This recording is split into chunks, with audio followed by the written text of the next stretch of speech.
Hello, ladies and gentlemen, and welcome back to the podcast, and welcome to your AEW's Worlds End post show. Man, there's a lot that happened at Worlds End last night. We had a couple new champions crowned, from the Continental Classic to the AEW World Champion, and now we're going to get into all that in today's episode.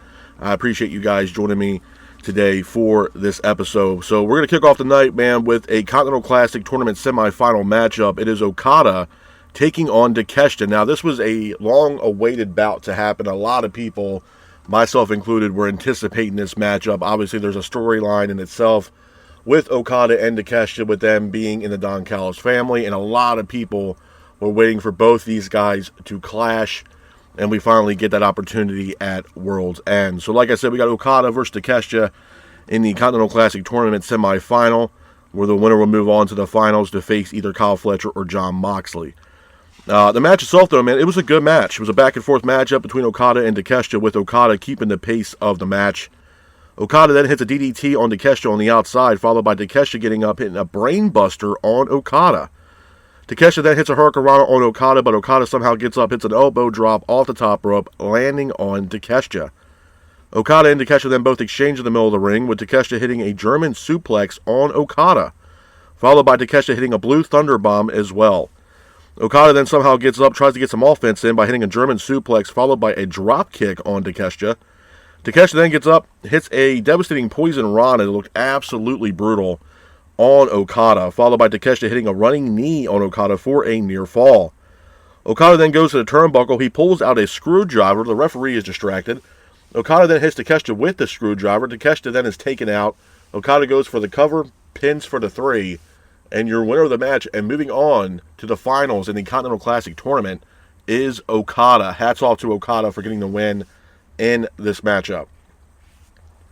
Moving on from that, we have another Continental Classic Tournament semifinal matchup where the winner will move on to face Okada in the Continental Classic Tournament final. It is Kyle Fletcher taking on Jon Moxley. I thought this was a great match, probably match of the night, possibly candidate for match of the year. Back and forth matchup between Fletcher and Moxley, with Moxley trying to keep the pace of the match. Fletcher and Moxley both exchange in the middle of the ring, with Fletcher hitting a drop kick on Moxley into the steel steps where Moxley's leg was trapped. Fletcher then was working on the injured leg of Jon Moxley, but Moxley gets up, hits a cutter on Kyle Fletcher. Fletcher then gets up, hits a Michinoku driver on Moxley for a near fall. Moxley and Fletcher both exchange in the ring. Moxley then hits a drop kick on Fletcher. Fletcher then gets up, hits a brain buster off the apron on Moxley. Fletcher then hits a Liger Bomb for a near fall, followed by Fletcher applying a single leg crab on Moxley in the middle of the ring. But Moxley breaks the hold by applying a Bulldog choke on Fletcher, but the hold is quickly broken. Fletcher then applies an ankle lock on Moxley, but the hold is broken. Fletcher is still trying to work on the injured leg of Moxley. Moxley then throws Fletcher off the top rope. Fletcher ends up landing pretty bad. Moxley then hits a foot stomp on Fletcher for a near fall. Fletcher then hits a running knee, followed by Fletcher hitting a brain buster for a near fall. Fletcher then goes to the turnbuckle, seemingly looking for the screwdriver that Okada used in the match prior, but he cannot find the screwdriver. This allowed Moxley to hit a paradigm shift on Fletcher, followed by Moxley hitting a Death Rider on Fletcher for a near fall. After that, Moxley then applies a chokehold on Fletcher. The referee sounds for the bell, and your winner of the match, and the winner pretty much moving on to face Okada in the Continental Classic Tournament final, is Jon Moxley. After the match, you can see Fletcher yelling and arguing with the referee that he did not tap out, but then Fletcher then quickly attacks Jon Moxley, sending a message to Jon Moxley. Some interesting stuff there from Kyle Fletcher. Moving on from that, we have an AEW Tag Team title matchup in a street fight. It is FTR defending the AEW Tag Team titles against Austin Gunn and Juice Robinson. The match itself, it was a decent match. It was a back-and-forth matchup between both teams, with Austin hitting Wheeler with a trash can. FTR were trying to keep the pace of the match, with Dax hitting Austin with a trash can, followed by Wheeler hitting Austin with a kendo stick. Wheeler then hits Juice Robinson with a trash can as well. Juice then hits a frog splash off the top rope for a near fall. Dax then hits Juice with the title, followed by Austin hitting Wheeler with a trash can lid.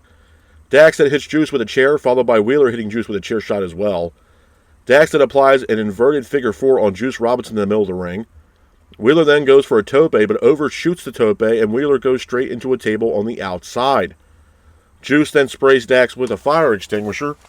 This allowed Stokely Hathaway to get involved in the matchup, who was ringside. Hathaway then attacks the referee. Juice then hits Dax with a chair shot, followed by Juice hitting Wheeler with a chair shot. Juice then pushes Hathaway off the apron. Hathaway goes almost into a table, but he clears the table, goes and hits the announce table.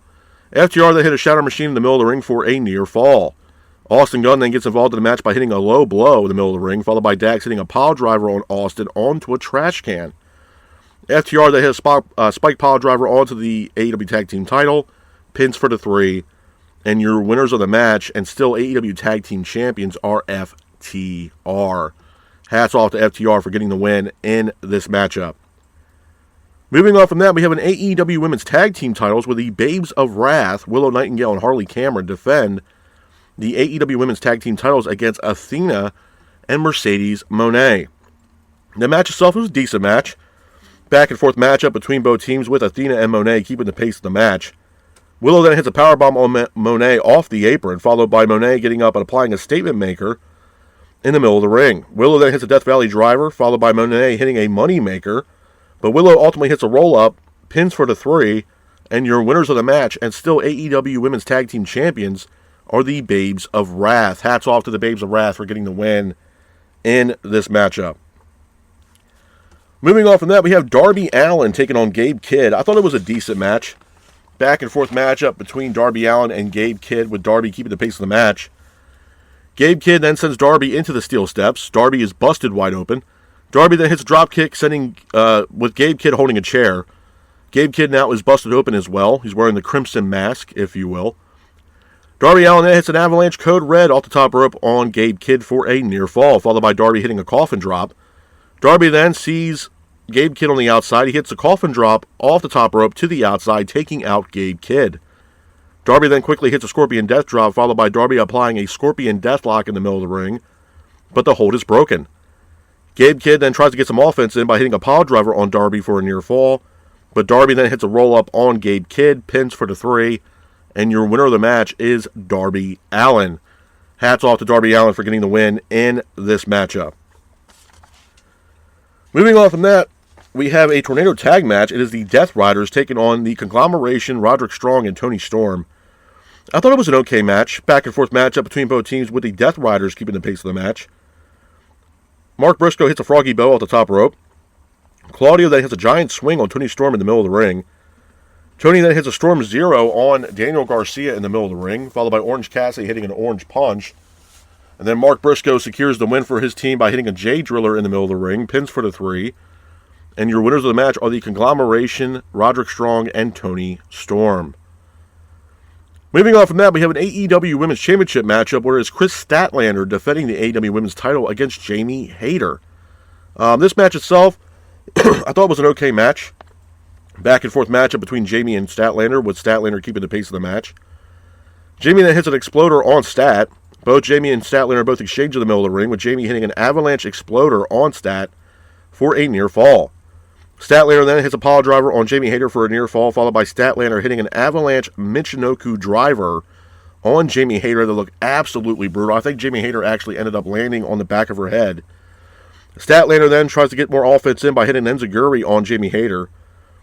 Hayter and Statlander then both exchange again in the ring, with Jamie Hayter hitting a Saturday Night Fever on Statlander. But Statlander somehow hits the finish on Jamie Hayter, pins for the 3. And your winner of the match, and still AEW Women's Champion, is Chris Statlander. Hats off to Chris Statlander for getting the win in this matchup.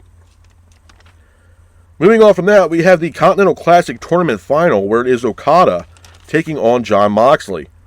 Now, the match itself, I thought was a good match. Back and forth matchup between Okada and Moxley, with Okada keeping the pace of the match. Okada then was going after Moxley's leg that was injured earlier in the night from Kyle Fletcher.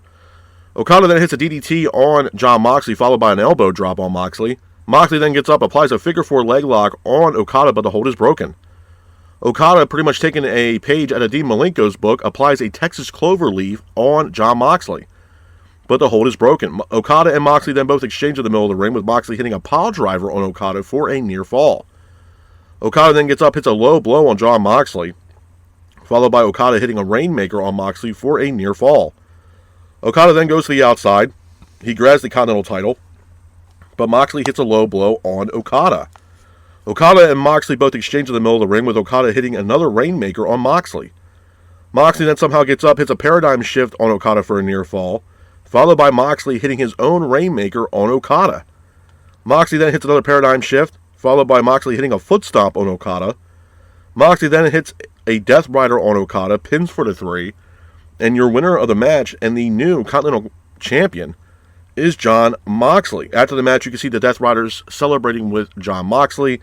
Moxley grabs a microphone, says that the title is for everyone, the fans, and every person that competed in the Continental Classic tournament. So it seems as if Jon Moxley might be turning babyface. Some interesting stuff there from Jon Moxley, and we'll talk more about Jon Moxley at the end of the show. And moving on to the main event, we got a fatal 4-way for the AEW World Championship. It is Samoa Joe defending the AEW World title against the likes of Adam Page, Swerve Strickland, and MJF. Now, I thought this was a decent match. Back and forth matchup between Page, Swerve, Joe, and MJF, with Joe keeping the pace of the match. Page hits a buckshot lariat. Page and Swerve then both exchange in the middle of the ring, with Swerve hitting a Deadeye in the middle of the ring. Page then hits a buckshot lariat for a near fall. Swerve then hits a rolling flatliner on MJF in the middle of the ring, followed by Swerve hitting a power slam on Page in the middle of the ring for a near fall. Page then gets up, hits an Angel's Wings in the middle of the ring, followed by Page hitting a moonsault off the apron to the outside. Page then gets in the ring, hits a pump-up powerbomb for a near fall. MJF then applies the Salt of the Earth in the middle of the ring, but the hold is quickly broken. Joe then applies a Coquina Clutch. Swerve then breaks the hold by hitting a house call on Samoa Joe. MJF then hits a Destroyer off the top rope. Page then hits a Deadeye for a near fall. The Ops, Shibata, Powerhouse Hobbs, and Hook attack Page, MJF, and Swerve. Joe then hits a Muscle Buster for a near fall, followed by Joe applying a Coquina Clutch. Swerve then ends up hitting a Swerve Stomp and breaks the hold from Samoa Joe and Joe's Coquina Clutch. Page then hits 2 buckshot lariats, but MJF capitalizes on this by hitting a Heat Seeker on Samoa Joe, pins for the 3, and your winner of the match and new AEW World Champion is MJF. Hats off to MJF for getting the win in this matchup. Couple of things I want to talk about with you guys, man, about World's End before I get the hell up out of here. Number one, was it a bad show? No, it honestly wasn't. And for those people out there that are saying that World's End was a shitty show or wasn't worth it, I think the show was decent at best. I mean, obviously, you're going to have fluctuation with these pay-per-views. They're not always going to be 5-star pay-per-views that AEW is putting together. With that being said, was there some things about the show last night that I enjoyed? Absolutely. Were there some things that I was concerned about and maybe had me kind of scratching my head in confusement a little bit? Yeah. I mean, some of the good things I would say, obviously, let's start with the elephant in the room, MJF. MJF recently returned back to AEW Dynamite with, being gone for 3 months, filming a TV show or filming a movie. So obviously MJF was on hiatus from AEW. Once he returned back to AEW, the message was clear that he was coming back to go after the Triple B and win, once again, the AEW World title for a second time.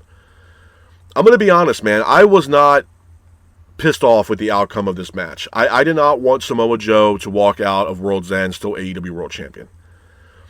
And I didn't really want Adam Page to be AEW World Champion again either. And it might be a hot take for a lot of people, man, but this entire situation, I think with AEW, there's obviously an issue with the main event scene. You still have a lot of injuries that are on the shelf right now that can really amplify this main event scene for AEW. You got the likes of Jay White. No one knows really what Adam Cole was doing. I know he put out a statement hoping that he would be back in AEW sometime around 2026.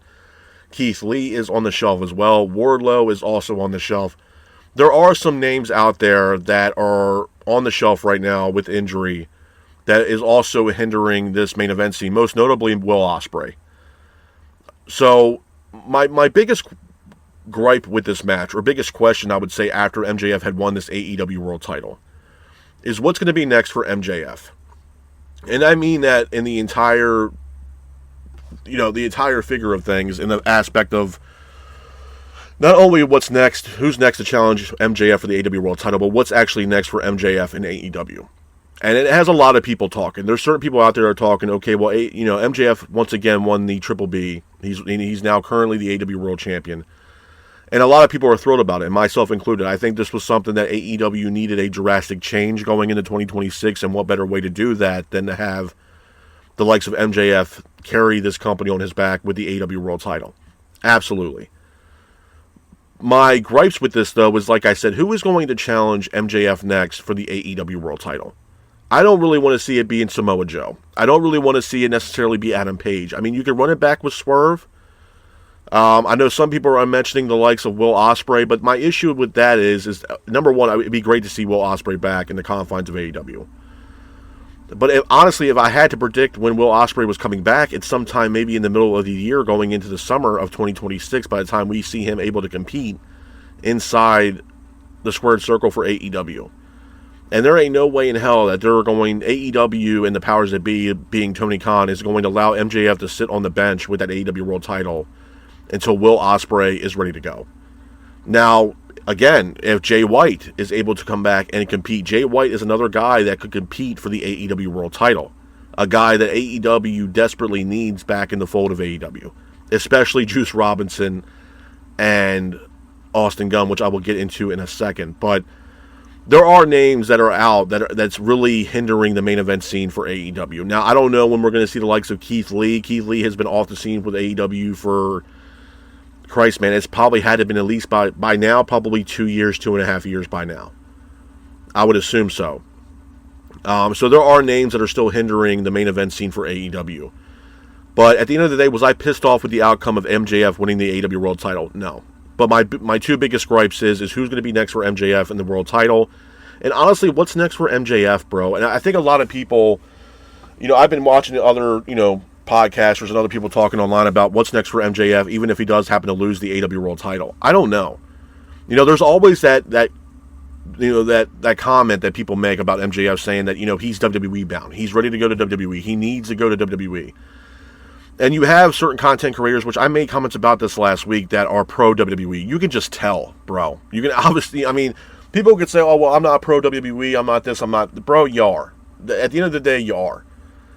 Because you're not even looking at the aspect, okay, well, if it's financials, then obviously TKO and the powers that be are not going to be throwing a Brinks truck at MJF wanting to sign him to a 5-year deal, because they're already kind of stifled as it is with certain contracts, and they're not willing to pay an astronomical amount of money to a superstar to bring him into the fold of WWE. That's been prevalent. Look at the situation with Mercedes Moné before they even had TKO. They weren't willing to give her the bag when she came back into the fold of WWE when she was on that hiatus, when she was working over in Stardom and shit like that. It just wasn't happening. And Moné wanted the money that a Charlotte Flair and Becky Lynch was getting, and because she didn't get it, she ended up opting to go work with Tony Khan in AEW, which we will also talk about Moné here at some point of this episode. But it does beg the question, it really comes down to what MJF wants. Does he want the money? Or does he want to establish himself as a future Hall of Famer in pro wrestling by going over to WWE? I'm good either way. I think, obviously, there's a lot of matches on the table for MJF to have over in WWE. Absolutely. To sit here and say that, oh, well, MJF wouldn't have, an elaborate career in WWE, get the hell out of here. There are matches on the table for MJF, even right now on the main event scene, whether it be Monday Night Raw or SmackDown, that could sell like hotcakes. An MJF versus CM Punk, even though we already had it in AEW, we haven't had it in WWE. MJF versus Cody Rhodes, it's the same situation.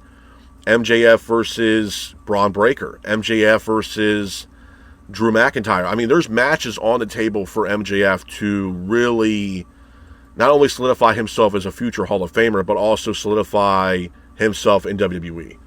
MJF versus Orton is another match, that I would actually really enjoy. So there are matches, obviously, on the table for Max over in WWE, without a shadow of a doubt. And for those people out there who say, oh, there's no way he could do anything over in WWE that would be even worth a damn that he did in AEW. No, there absolutely is. Even if he somehow ended up in NXT, he can run roughshop on NXT. Absolutely. Now, do I think a talent like MJF needs to be fast-tracked to the main roster? Yeah. Because at this point, the guy cuts a great promo. He's good in the ring. There's really nothing else that MJF can really do that would suffice him enough to go to NXT and have him stay in NXT for 3 to 5 years. I mean, there's already talent there alone right now in NXT that I think are ready to be on the main roster, and hopefully they get called up here soon. Obafemi, Jordan Grace, Ethan Page, Ricky Saints. I mean, there's already a few names that have already been working in the confines of NXT that need to be called up. Javon Evans. I mean, a lot of people are up in arms about him possibly getting called up, that he's only 21 years old or 22 years old, and that, you know, he still has a lot of time, have a lot of time left to build his craft before he gets called up to the main roster. I'm on the same boat with those same people. Look, if Javon Evans goes to the main roster, whether it's, I mean, if I had to choose Raw or SmackDown, I would hope he goes to SmackDown, because SmackDown is going to 3 hours starting in January. So Javon Evans being added or an addition to SmackDown would be great. But if they also decided to stay in NXT, it's not going to hurt Javon Evans whatsoever. We're also talking about a guy who's been with NXT for a little while, hasn't been NXT World Champion. Maybe they can give him the opportunity to be NXT World Champion and carry NXT on his back. I think he's a phenomenal talent. He's a great talent, but do we want to call him up so soon? I mean, we saw certain call-ups happen way too soon and then ultimately bit those talents in the ass when they got called up to the main roster. I mean, look at Swerve Strickland. When Swerve got called up and the entire Hit Row got called up with Top Dollar and B-Fab and Swerve Strickland and others, I mean, it kind of bit Hit Row in the ass, where, I mean, Swerve ended up, pretty much being cut from WWE. Top Dollar ended up going over to TNA. B-Fab is somehow still in WWE, but no one knows what the hell she's doing. She's either in the women's division or she's managing the Street Profits, who we haven't seen in months. We don't know what the hell is going on with Angelo Dawkins and Montez Ford. Hell, there's even rumors that Montez Ford might be joining the Vision. Maybe maybe there's somebody else behind the mask besides Austin Theory. And I know a lot of people have been, patiently waiting for a possibility of a Montez Ford singles run, but we don't know where that leaves Angelo Dawkins, because I can tell you right now, out of the two, Dawkins is not going to have a really decent singles run between both him and Ford. I think Ford could break out more as a singles competitor than Angelo Dawkins. But we've seen that with tag teams in the past. I mean, we've seen tag teams like, I mean, hell, even in the past from Scott Steiner to Rick Steiner, the Steiner brothers, where it benefited Scott immensely, and it really didn't do shit for Rick Steiner. And Steiner went over to work in Japan and everything else like that to try to, pay the bills. Excuse me, and see what he can do. But I mean, obviously it benefited Scott Steiner a lot more than it did Rick. I mean, Scott joined the NWO. He became World Heavyweight Champion, multi-time World Heavyweight Champion. So it benefited Scott a lot more than it did Rick Steiner. I mean, you can also look at Santana and Ortiz, LAX. One of the, honestly, one of the most underrated tag teams of all time. But as a tag team, they were great. And when they ended up splitting up, I mean, obviously it benefited Santana a lot more than it did Ortiz. I mean, we finally saw Ortiz return last night during the kickoff show for World's End when he came out and helped Eddie Kingston. But Ortiz having a singles run is not benefiting Ortiz at all. So if there's anything that Ortiz can do up to this point right now, it would be possibly putting Eddie Kingston and Ortiz in a tag team together and maybe have them go after the AEW tag team titles. That's pretty much about it. I don't see a lot coming, and I'm a big fan of Eddie Kingston, but I don't see him being in the main event scene. I don't see him being AEW World Champion. I just don't see that in Kingston. We also just saw recently Eddie Kingston versus Samoa Joe for the AEW World title, which is a decent match. And then we go from him having a world title opportunity to now seeing Eddie Kingston in the kickoff show for AEW's final pay-per-view of the year. You know what I mean? So how much faith or trust do they really have in the likes of an Eddie Kingston? Probably not much. I feel as Eddie Kingston's in the same boat with me as a Mark Briscoe. Even though Mark Briscoe is currently TNT champion, I don't see Mark Briscoe ever being AEW World Champion. I just don't see it. I just don't. Might be a hot take for a lot of people, but that's just how I see it.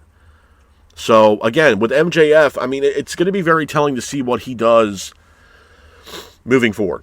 And who's going to be the next suitable challenger enough to challenge MJF? I mean, there was even some people mentioning the possibility of a reunion with Wardlow and MJF, or Wardlow might come back and challenge MJF for the AEW World title. We don't know yet, because Wardlow right now currently is on the shelf. We don't know what is going on with Wardlow. You know what I mean? So again, I'm excited. I'm happy with the results of MJF winning the AEW World title, but I am very curious and interested to see where they're going with MJF and the direction for MJF now that he is currently the AEW World Champion. I also want to talk about Jon Moxley. This was the other big elephant in the room that happened last night at World's End. We had Jon Moxley in a semifinals match up against Kyle Fletcher, which honestly, I mean, arguably, I would probably put that match probably one of the best matches of all of 2025. I would definitely confidently say that this was probably the best match out of the Continental Classic tournament. I thought these guys tore the house down last night between Kyle Fletcher and Jon Moxley. And honestly, I'm going to go on a limb here and say this was probably Jon Moxley's best match that we've seen in all of 2025, in my honest opinion. Might be a hot take for a lot of people, but I feel like bell to bell and the shit that Moxley did in this matchup against Kyle Fletcher, this was probably one of the best Moxley matches that I've seen in a very long time. Was I surprised with the outcome? I honestly was. To me, Kyle Fletcher, and I praise Kyle Fletcher, I think Kyle Fletcher is the future of pro wrestling. And he's also the future of AEW if they know how to utilize him correctly. Fletcher, there's some people saying that he's a knockoff Will Ospreay, or this, that, and the third, or he's a dollar store Will Ospreay. Look, man, at the end of the day, Kyle Fletcher, he's still very young in the game. Kyle Fletcher has still a lot of time left in professional wrestling. And the guy can wrestle his ass off. From bell to bell, I mean, he's going from 0 to 100 miles an hour within 30 seconds. I mean, he's not in there to fuck around. He's in there to whip your ass and win the match. And as a fan, I respect the hell out of it. I know a lot of people were like, well, I wish he would slow down and, take his time with these matches. And yeah, maybe he should take it down a notch as far as how fast he's going in these matches. But Fletcher is a main eventer. Fletcher is a guy that can carry this company on his back for the next 5 to 10 years for AEW if he decides to do so. And I know he just recently signed a new contract with AEW, I think for another 5 years. Or 3 years. 3 to 5 years. Look, man, at the end of the day, this is somebody that they can build a future around in AEW, with that being Kyle Fletcher. So me personally, I wanted Kyle Fletcher to win this matchup, the semifinals against Jon Moxley, and move on to face either Okada or Takeshita. I thought the story wrote itself with the fact that in the finals you had 2 members of the Don Callis family in the finals of the Continental Classic tournament. I just thought that was the direction that AEW was going to go with the Continental Classic tournament. With that being said, that we had Fletcher, Okada, and Takeshita, all members of the Don Callis family, seemingly at the end of this Continental Classic tournament. But that was not the case. And not for nothing, you had Fletcher and Moxley both coming into this match as heels. And the entire crowd in Chicago last night was praising Jon Moxley as if he was a babyface. And Moxley got his ass kicked in that matchup against Kyle Fletcher last night. Let's just keep it a buck. He got his ass whipped last night. Did Fletcher, get his ass kicked as well? Yeah, I mean, that one spot where Fletcher landed on his head was absolutely a brutal spot. I thought Fletcher was knocked clean the hell out after he landed on his head. It looked absolutely brutal. But I was surprised with the outcome of this match with Jon Moxley and the fans' reaction to Moxley, because they were cheering for Moxley as if he was back to being a babyface. And then we get Moxley beating Kyle Fletcher, and then we get Moxley versus Okada in the finals of the Continental Classic tournament, where the winner would move on and become new Continental champion. Now, those matches were night and day out of those 2 matches. I mean, obviously Fletcher and Moxley was way better than what we got between Okada and Jon Moxley. Was I surprised with Moxley winning the Continental Classic tournament? I actually was. I was very surprised and shocked that he was actually the winner of the Continental Classic tournament this year and became the new Continental champion. But honestly, what shocked me the most was the fact that we saw the Death Riders come out, and obviously they're going to be celebrating with Jon Moxley because Moxley won the tournament. What shocked me the most, besides him winning the Continental Classic tournament, was when he grabbed the microphone from Tony Schiavone. It was almost as if Jon Moxley was praising all the talent. He was praising the talent that was in the Continental Classic tournament. He was praising the fans, saying that this Continental title is for all the competitors in the Continental Classic tournament, and it's for the fans, and that these wrestlers are busting their ass and yada, yada, yada to make AEW the best place to wrestle. And I'm sitting there watching this promo, and you see the likes of Marina Shafir, Wheeler Yuta, Claudio Castagnoli, and Daniel Garcia all just standing in the ring, ominously, just staring down Jon Moxley while he's, panting around, holding the Continental title, and him giving this, this speech, if you will, about, pretty much him turning babyface. And I'm sitting there, and I could be the only one thinking this, but I'm sitting here thinking, man, he's sitting here cutting this promo, pretty much going against everything that the Death Riders stand for, and their entire mission statement about, Moxley praising the talent, when Moxley's pretty much all the talent that he was praising, the Death Riders pretty much beat the shit out of.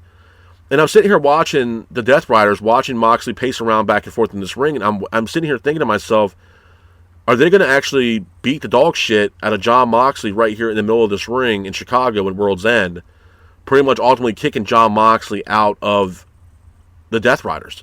So I'm sitting here watching this. I'm like, man, this might actually go down. The Death Riders might actually beat the dog shit out of Jon Moxley, leaving him in a puddle of his own piss in the middle of the ring.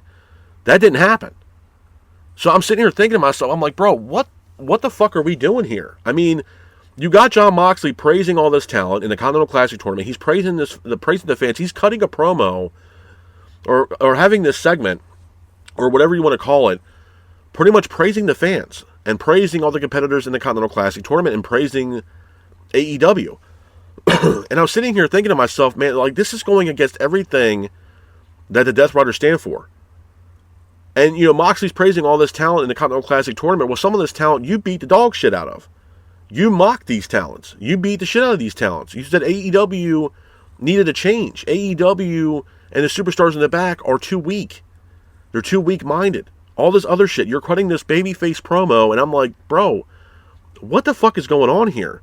So like I said, I'm sitting here watching the Death Riders, watching Jon Moxley pace back and forth, cutting this promo, and like I said, I might be the only one on this boat here, but in my mind, I was thinking, bro, they might turn on Moxley and beat the shit out of him and leave him in a puddle of his own piss in the middle of the ring, and Jon Moxley's pretty much out as the leader, if you will, of the Death Riders. That didn't happen.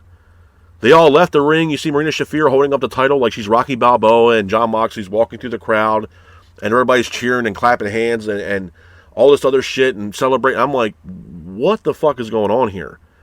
So I am very interested to see where this goes with Jon Moxley and the Death Riders moving forward, because to me it made no sense with Moxley cutting that promo, seemingly turning babyface and going against everything the Death Riders stand for, and just watching the Death Riders watch him pace back and forth and not beat the dog shit out of Jon Moxley. So it was very confusing, and that's one of the things I mean by this loophole shit, where this goes against everything that you guys stood for, and now what, you guys want to turn babyface now? Because not for nothing, my standpoint with the Death Riders has been the same. The Death Riders, especially Jon Moxley, should have took at least a 3 to 4 month hiatus after he got his ass kicked by Adam Page for the AEW World Title, but they kept shoving this whole Death Rider shit down our face, like in our face, the entire time, even after the fact that Page beat the shit out of Jon Moxley for the AEW World Title, that Moxley seemingly had that belt captive in a fucking briefcase for almost a goddamn year. So it's, you know, and then we see this promo last night with Jon Moxley, and I'm like, bro, what the fuck are we doing here? What are we doing? So there was that. The other thing as well, Statlander and Jamie Hayter. You know, I'm a big fan of Stat. I think Statlander is underrated. I think Statlander, her being AEW World Champion, I don't think it's a bad thing.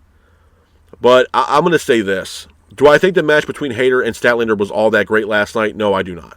I just don't. I think the same way I feel about MJF is the same way I feel about Statlander. What is going to be next for Chris Statlander? Who's going to be the next challenger that's going to challenge Chris Statlander, that's going to be somewhat of a suitable competitor to face Chris Statlander? The only name that popped up in my head was Tekla, to be honest with you. There's not a lot of women right now, in my opinion, that would be a suitable number one contender right now for the women's AEW World Title. I don't see it being Mercedes Moné, because Stat just beat Moné recently.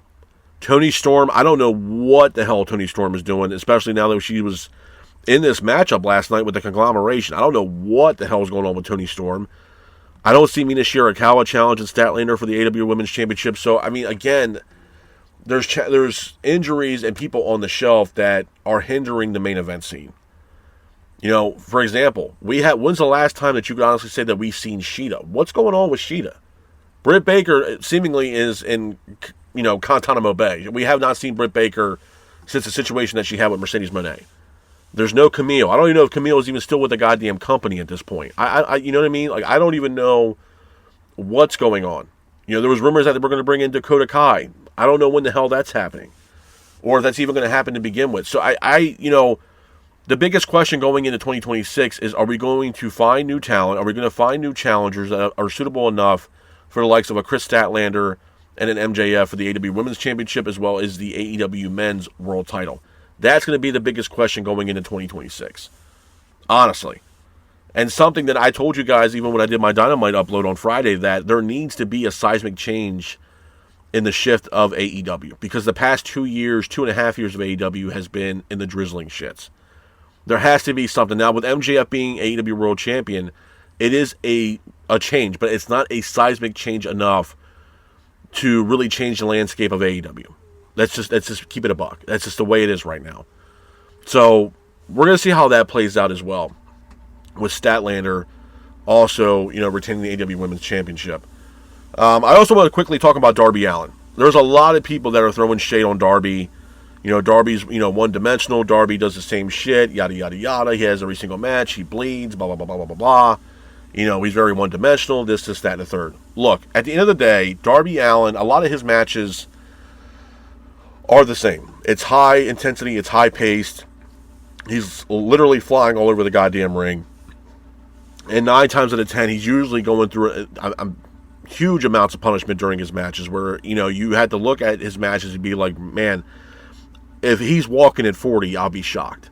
The way that Darby Allin wrestles is straight out of a playbook from an old school Cactus Jack to a Terry Funk to, God rest his soul, a Sabu or a New Jack. Also rest in peace to New Jack. It has a lot of similarities to like an old ECW formatted wrestler. So, obviously there's going to be people, pissed off. Oh, Darby always has his match, just like John Moxley. They're always bleeding and this, that, and the other. Honestly, it's Darby Allin's, mantra, if you will, the way he wrestles. That's what makes Darby Allin stick out more than anybody else. Is that he's willing to put his body through the shit that he puts his body through to stand out over the rest of the AEW talent. He's not one of these generational talents. He's not one of these talents that he's going to be one of the best in-ring talents of all time. You know what I mean? That's just what Darby is. Darby, to me, does he stick out? Yeah, he does. Because the shit that Darby Allin does in AEW, a lot of other talents are not doing. And the amount of shit that Darby Allin puts his body through, which, yeah, I mean, hopefully, I don't want to see the guy not walk by the age of 40. Or not be able to compete or not be able to enjoy life and he's tied to a wheelchair for the rest of his life. But Darby does stick out because of the way he wrestles. And a lot of other wrestlers, not even in AEW, done the same thing. I mean, you look at someone like Mankind and the amount of shit that he went through. The Hardys, most seemingly Jeff Hardy. And the shit that Jeff Hardy used to do when he was in the prime of his career. Terry Funk. Even at an older age, Terry Funk was still doing moonsaults off a goddamn ladder in ECW. You know what I mean? Onita from FMW, Hayabusa. I mean, these are certain names that you will watch, Tanaka. That was their kind of style of wrestling, bro. Look at Sabu, God rest his soul, and the way that he wrestled. You know what I mean? Flying off ladders, flying off chairs, landing on tables, going through barbed wire. This was what's made them stand out as pro wrestlers, and people that go back and say, damn, I remember, like, when Mankind, faced off against Undertaker in that Hell in a Cell match, where Taker damn near killed Mankind. Terry Funk and Cactus Jack. Cactus Jack and FMW. Terry Funk and FMW. Onita and his barbed wire death matches. You know what I mean? Like, it's going to stick out because Darby Allin is not the same prototypical wrestler that you see week in and week out. That's what makes Darby Allin special to a lot of fans that watch professional wrestling. That's what makes him stick out. That's what makes him unique over everybody else that's in the confines of AEW. Now, do I think he needs to do that kind of shit every single night? No. But that's the way that he wrestles. I mean, I remember the spot that he had when Sting's last match, where I think he flew off that ladder and fell through that glass that was pretty much pinned up between two chairs. I mean, even Tony Khan said it was one of the most brutal spots he's seen in all of AEW. When he went through that, like, plain glass window or whatever the hell it was. I mean, it's the way he wrestles. Not a lot of people are doing that kind of shit nowadays in AEW. You might say, okay, well, John Moxley does it. Yeah. But John Moxley is also in the same category as a Cactus Jack or a Terry Funk, where they're more hardcore type wrestlers. They're not afraid to bleed. I mean, Christ. I mean, John Moxley would carry, what was it, Blood and Guts? He would carry a fork into the match and start hitting people with this damn fork, and everybody's busted wide open. I mean, it's literally straight out of a playbook from, when Abdullah the Butcher was facing Bruiser Brody back in the day, which they were, Hall of Fame matches. Brutal ass matches. Bruiser Brody and Abdullah the Butcher used to beat the dog shit out of each other. All up and down, all these different promotions. And that's what Abdullah the Butcher was known for. These hardcore matches where Abdullah would get his ass kicked and he would be bleeding all over the place and he'd start hitting these people with, all these different kind of weapons or forks or whatever the hell he had in his repertoire to try to win his matches. Bruiser Brody, again, ruthless. Rest in peace to Bruiser Brody, by the way. You know what I mean? So for those people out there hating Darby Allin, it's like, bro, this is what makes him unique. This is what makes him stick out in front of all the talent that AEW has right now, and the likes of a Will Ospreay, MJF, Adam Cole, all these top, talents in AEW. This is what makes Darby Allin unique. This is what Darby Allin brings to the table as far as what he can do in the confines of an AEW ring, and what makes him stand out to a point where Darby Allin shows up for an AEW event. People get excited because you're going to get that crazy, fast-paced, lunatic kind of wrestling that you get from the likes of a Darby Allin. Now, was I 100% on board with this matchup? No. I mean, this is the second time we've seen, or a couple of times we've seen Gabe Kidd in an AEW Squared Circle. I don't know what he's doing with the Death Riders. As far as I'm concerned, he's a New Japan Pro Wrestling talent, so I don't know what Gabe Kidd is doing. I felt like they threw this match together just to put Darby Allin on the show.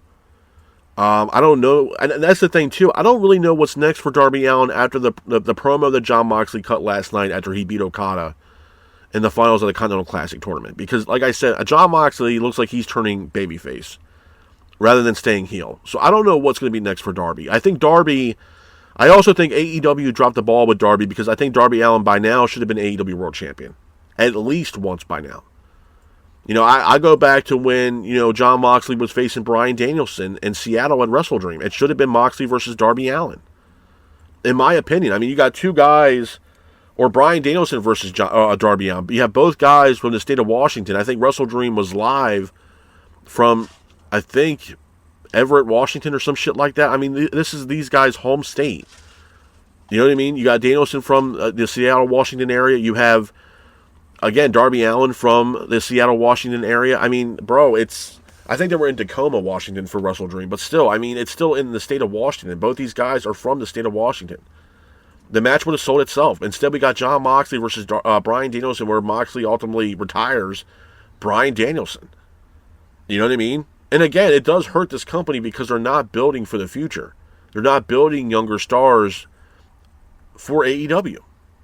It's the same thing I've been telling you guys about AEW, bro. You got to take what you can get out of it, anything that you enjoy out of it, and take it and run with it. I enjoyed the Fatal 4-Way. I enjoyed Kyle Fletcher versus Jon Moxley. I thought it was a brutal-ass match. But there were also certain things that I did not like. I think Statlander Jamie Hayter was a boring-ass match.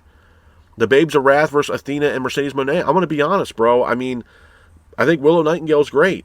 I think Harley's, coming into her own as well. But do I have a lot of faith with these AEW Women Tag Team titles? No, I do not. And the reason being is because there's really no AEW Women's Tag Team division. I mean, Christ, bro, there's barely even an AEW Trios division. I mean, Joe and Hobbs and Shibata are carrying around these Trios titles. They barely even fucking defend the titles. And there's no Trios out there to really compete against to defend those goddamn Trios titles. To be honest with you. I mean, hell, look at the AEW Tag Team division, bro. It is literally the drizzling shits at this point. You know what I'm saying? Why do you and that's the other thing, too, I wanted to talk about was FTR. It's a great segue. FTR having the matchup against Austin Gunn and Juice Robinson in this street fight. Again, not needed. Juice Robinson and Austin Gunn just came back into the fold of AEW. Both of them were injured. We still haven't even seen Colton Gunn. Jay White's out with injury.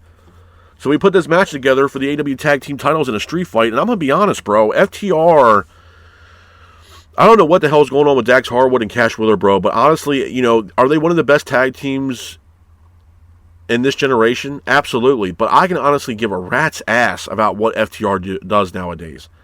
They're just absolutely fucking boring, bro. When they grab a microphone, it's absolutely brutal. And the way that they walk around, the way they act in the ring, it just feels like they don't want to fucking be there, and they're there just to collect a check. There's a very, very a mass difference between the early days of FTR and AEW to what they are now. And I understand things do change. Not everything's going to stay the same.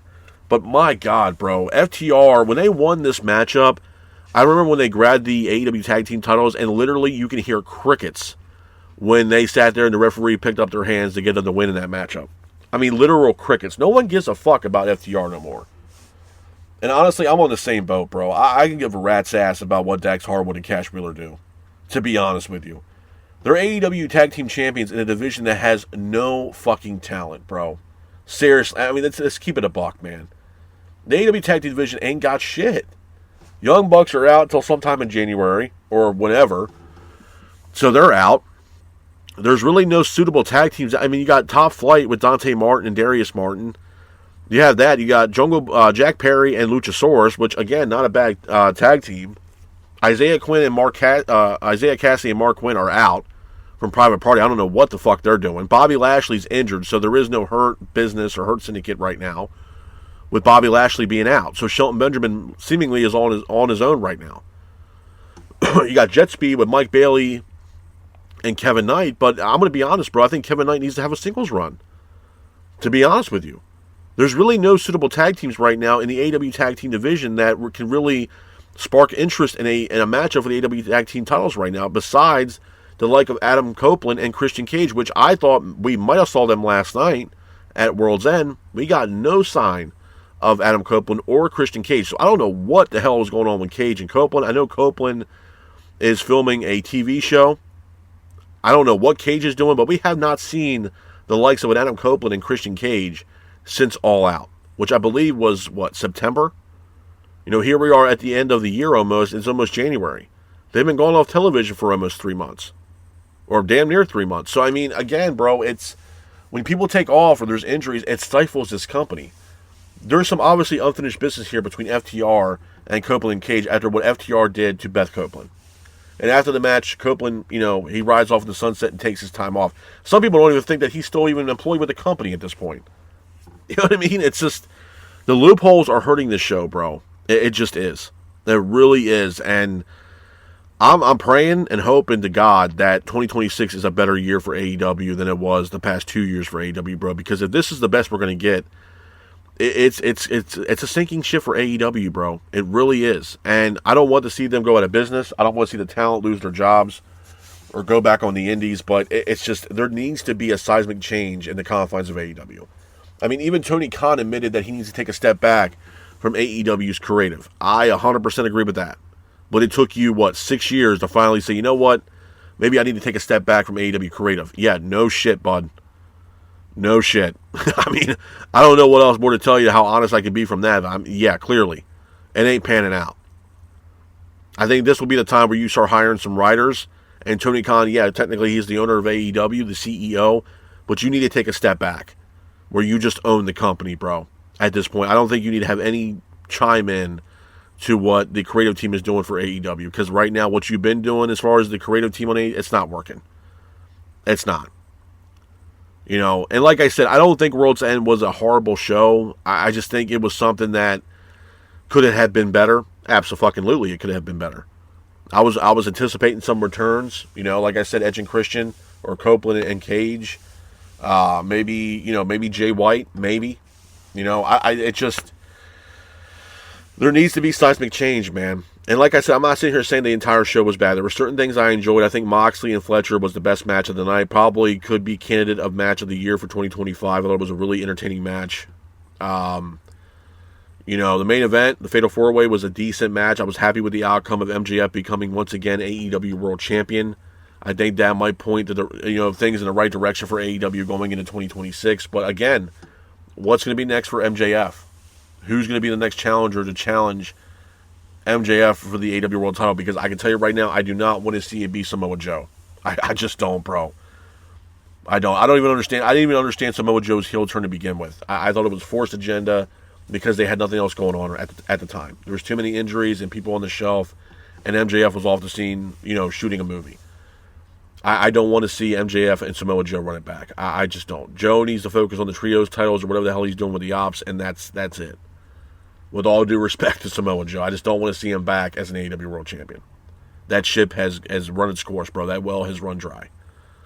You know what I mean? I'm just done with it. I'm numb to it. I really don't give a rat's ass about Samoa Joe being AEW World Champion. You know what I mean? And obviously, things are going to start picking up in 2026. I mean, you got TNA literally on the heels of AEW. They got that AMC TV rights deal. They're going to have their debut episode here on AMC sometime in January. I think it's like mid-January. So, I mean, things are going to start drastically changing in the pro wrestling landscape going into 2026. And hopefully AEW can pick up the goddamn pace and start to slowly figure out what the hell they're doing, man. Because if not, it's going to be a bumpy road, if it already hasn't been, for AEW. And things need to change, bro. They need to drastically change. Seismic change. I've been saying it now for the past week. There needs to be a seismic change in the confines of AEW, because if this is what we keep getting, week in and week out on their weekly episodic television, whether it's Dynamite or Collision or these pay-per-views, it's going to ultimately close the doors on this company. And again, there's only a certain amount of talent left that if they leave AEW, it could be the ultimate, death blow, if you will, to AEW, where they might not be able to bounce back, like someone like an MJF.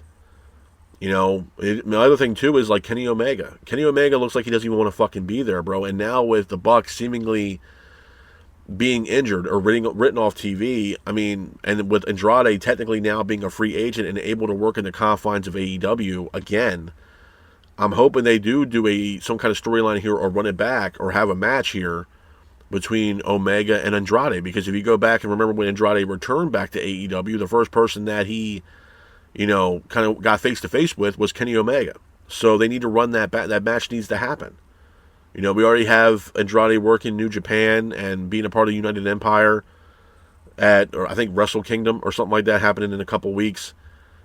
Andrade needs to make his way back to AEW, and they need to run it back with Kenny Omega. Now that Omega is pretty much seemingly on his own right now, with the Bucks being on the shelf, being written off TV with injury, this would be the perfect time to have Kenny Omega go up against Andrade. It needs to happen. You know what I mean? That story is still yet to be done, and it hasn't even started yet. So that needs to happen. And Omega looks like he has a clear schedule right now with the Bucks being on the shelf. So that needs to happen. That's something that AEW and Tony Khan and the powers that be within the confines of AEW need to entertain that idea with Andrade and Kenny Omega. It needs to happen. Hell, there's already reports out there that people want Kenny Omega to once again go after the AEW World title. Am I against it? No, I'm not. But is this the same Kenny Omega that we had in the first couple years of AEW? It's not, bro. Obviously there's been a humongous step back for Omega since he was dealing with diverticulitis. And I can say the same thing about Okada. Okada is definitely not the same Okada that we've seen in New Japan, bro. He's definitely, in his matches, bro, he is slowed down. He has pumped his brakes. And this is not the same Okada that we've seen in the G1 Climax. I know a lot of, you hear Bryan Danielson, you hear Tony Schiavone, you hear Excalibur saying, oh, this is the best tournament wrestler of all time. Yeah, at one time. When Okada was in his prime and Okada was in matches and he was having these banger matches with Omega that were going an hour, and both guys were beating the ever-living piss out of one another. Now Okada is barely escaping by with these matches, and it's the same old song and dance that we've been getting with Okada, with the drop kick, the elbow drop, flicking off the fans and all this other shit, and the whole, it's just, there needs to be a change, bro. There needs to be a change. And even with the Continental Classic Tournament final, I wanted it to be Kyle Fletcher versus Takeshita. I can only imagine what those two would have done in the finals in the Continental Classic Tournament, because both those guys would have tore the goddamn house down. And I'll give Fletcher credit with Jon Moxley in the match they had last night at World's End. It was a great match, probably a candidate for Match of the Year in 2025. But then when we get Moxley and Okada, bro, it's literally night and day. That match, they were dragging ass in that match, bro. Both of them. And I understand Moxley and Okada had matches prior to them facing off in the finals, but my God, man. It's just slow-paced. No one really gave a damn. I don't know, bro. It just wasn't there for me. And I think a lot of it, there's even some people saying that once Okada joined AEW, it kind of tarnished his career. And to be honest with you, I'm on the same boat with that, bro. I really am. And I can say the same thing about Kenny Omega. If we're going back in the confines of history with Kenny Omega and what he did in New Japan, bro, it is vastly different than what he's done in AEW compared to New Japan, bro. Vastly different. You know what I mean? It's like they don't even want to fucking be there, man. Kenny Omega, I said this about Omega when he came back from diverticulitis, that to me it seems as if Omega rather be anywhere else but in the confines of AEW. When he came back, when he had his return match for diverticulitis, bro, it wasn't even in the confines of AEW. It was in New Japan, where he faced off against Gabe Kidd over in Japan. And he was so damn happy, bro. You could see the excitement on Omega's face being over in New Japan rather than being in AEW. He showed up in AEW, shit, bro.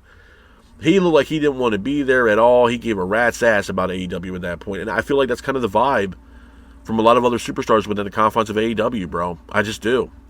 You know, you can say the same thing about MJF. Really, what is next for MJF, bro? People are like, oh, well, he's not going to leave AEW. If the opportunity's there and WWE comes a calling, bro, I do see him going over to WWE. I just do. Because you had to, it's the same thing with Chris Jericho, bro. What else is left for Jericho and AEW, and what else would be left for MJF in the confines of AEW, man? You know, there was even, you know, during last night, there was reports all over, you know, Twitter saying that, you know, AEW doesn't have any plans for Jericho going into the new year. You want to know why? Because Jericho's already got one foot out the fucking door, man. He's going over to WWE, and he's probably going to debut at the Royal Rumble in January. Because his contract literally is done at the end of December, within the next few days. There's nothing else left for Jericho to do in the confines of AEW, bro. So why would he not go over to WWE, have a Hall of Fame run, and then be in the Hall of Fame for pro wrestling, for WWE? Why not? They already have plans in motion for Jericho to return to WWE. So I think Jericho's going back to WWE. He's going to make his return at the Royal Rumble. I'm not sitting there saying that he's going to win it, to be honest, but do I think he'll be a part of the Rumble? Sure, why not? There's nothing else left for that guy to do in the confines of AEW, bro. It's the same thing with MJF. Once his title runs over, what do you, at that point, once MJF drops the AEW World title, whenever that will happen, or whatever the case may be, then you got to ask yourself at the end of the day, okay, well, then now that MJF is no longer AEW World Champion, really, genuinely, what's next for MJF? It would have to be WWE bound, bro. Honestly, what's the next best thing for him? And don't get it twisted. I mean, I'm sure, you know, with the talent of an MJF, I'm sure Tony Khan is going to do everything in his power to keep the likes of an MJF. Sure. Why not? He's a generational talent. But it really comes down to what MJF wants. And if the writing is on the wall for him to go to WWE, why not? What's really stopping him, bro? I mean, there's, like I said earlier about MJF, there's so many matches on the table for him over in WWE right now that it'd be unreal. It would be. You can run it back with Cody Rhodes. You can run it back with CM Punk. You can have a match with Braun Breaker, Randy Orton, LA Knight.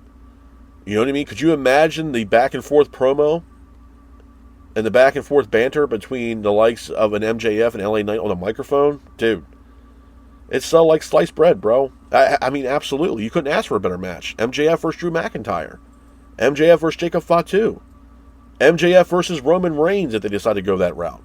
You know what I mean? There's a lot of things on the table for MJF to go over to WWE, and it would be 5-star matches. It would be monumental shit. So again, I think a lot of people need to really start considering the fact that if MJF does lose this AEW World title, and eventually it will happen, you have to ask yourself two questions. A, what's next for MJF and AEW? And B, is MJF going to actually leave AEW and make his way over to the WWE? And if that happens, it's a humongous landscape change within the confines of AEW where they might not be able to bounce back with losing the likes of an MJF. Now, I said there's more stars in this company besides MJF. I said that absolutely. But I'm also not sitting here saying that MJF is not one of those stars. A star that really is a vocal point within the confines of AEW. And if they lose the likes of an MJF, it's going to change a lot of people's perspective within the confines of AEW. And those same fans that are MJF fans, you better believe are going to be, you know, salivating at the fact that he's going over to WWE. And those fans are going to leave in droves with MJF, just like those same fans left in droves when CM Punk left the company in AEW and went over to WWE as well. They might not be able to bounce back with the likes of Adam Page, Swerve, and Will Ospreay.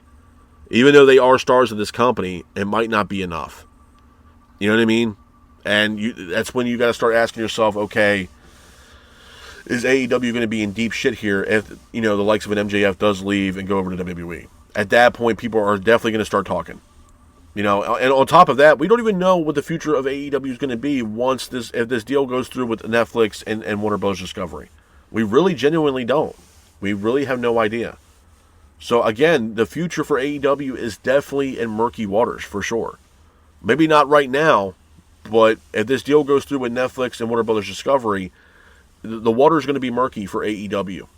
And their very existence could be jeopardized if that deal does somehow go through, whether people like it or not. So again, I'm hoping 2026 AEW can hit a grand slam sometime within the year of 2026 because they need it, bro. They need something to bring the fans back and need something to get the fans excited for AEW's product once again going into 2026. Because if not, bro, this is a ongoing sinking ship to a point where they might not be able to bounce back. And that would be heartbreaking, bro, for a lot of people that love AEW, to be honest with you. Because we don't know what's going to happen to those said talents that are in the confines of AEW. If they're even going to have an opportunity to go over to WWE, bro. It might be one and done with them in AEW. We've seen it before when, WWE bought WCW. A lot of those talents did not go over to WWE. And vice versa. So we're going to see how it plays out, bro. But I as far as World's End is concerned, I don't think it was a horrible show. Obviously, it could have been a lot better. I was anticipating some returns. Copeland and Cage. Maybe Jay White. Wardlow, maybe. Wardlow. It's a big maybe. I was happy with the outcome of MJF becoming the new AEW World Champion. I was very shocked with the outcome of the Continental Classic Tournament with Jon Moxley. It's going to be very telling to see what happens next with Jon Moxley and the Death Riders moving forward after that promo that Moxley cut at the end of his match after Okada. And it seems if Jon Moxley might be turning babyface. And it's going to be very telling to see what happens with Moxley and the Death Riders moving forward.